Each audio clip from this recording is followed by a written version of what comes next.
Subscribe करें surprising facts Urdu channel को और साथ बेल आइकन को दबाएं ताकि आपको लेटेस्ट वीडियोस सबसे पहले मिल सकें। जज सजाए मौत सुनाने के बाद पेन की निब क्यों तोड़ देते हैं? यकीनन ये सवाल आपके जहन में भी आता होगा, तो आप ये वीडियो देखते रहिए और आज की इस वीडियो में मैं आपको इस सवाल का जवाब दूंगा और इसके बारे में कुछ वजूहात आपके सामने रखूंगा।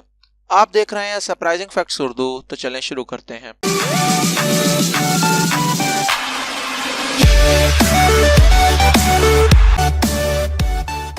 बॉलीवुड की फिल्मों से लेकर हकीकत तक अदालत में जजेस जब भी किसी मुजरिम को सजाए मौत सुनाते हैं तो उसमें इस्तेमाल होने वाले पेन की निब तोड़ देते हैं, जो कि खुद एक बहुत बड़ा सवाल है और बहुत से लोगों के जहनों में आता है।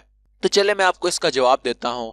अदालतों में ब्रिटिश राज से जारी मुजरिम को सजाए मौत देने के बाद जज इस पेन की निब को तोड़ दिया करते थे, जिससे वो इस मुजरिम को तख्तादार पर लटकाने की सजा लिखते थे। और ये रिवाज सबसे ज्यादा भारत में ही आम है, जहां आज भी अदालत में जब सजाए मौत दी जाती है तो फिर जज की जानिब से पेन की निब तोड़ दी जाती है।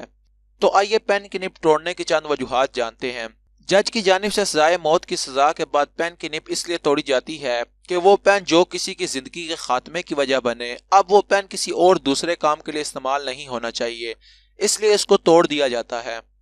पेन की निब तोड़ने की एक वजह यह भी है कि जब एक बार जज किसी को सजाए मौत की सजा सुना दे और लिख दे तो फिर कोई इस सजा को तब्दील ना कर सके और ना ही वो अपने हुक्म की नजरसानी या फिर इस फैसले को फौरी तौर पर मंसूख कर सके।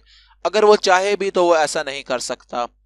सजाए मौत चौंका खुद एक दर्दनाक सजा है, इसलिए जब जज ये सजा किसी मुजरिम को सुनाता है तो जज की जानिब से इस पेन की निब को तोड़ना इस पर अफसोस का इजहार होता है।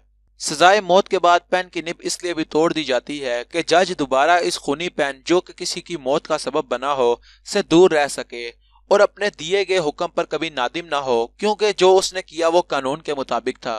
तो दोस्तों, मैं उम्मीद करता हूं कि आपको आज की ये इन्फॉर्मेटिव वीडियो पसंद आई होगी। अगर आप इस तरह की मजीद वीडियोस देखना चाहते हैं तो आप हमारे चैनल को जरूर सब्सक्राइब करें और इस वीडियो को लाइक करें और अपने ख्यालात का इजहार कमेंट सेक्शन में जरूर करें। Thanks for watching.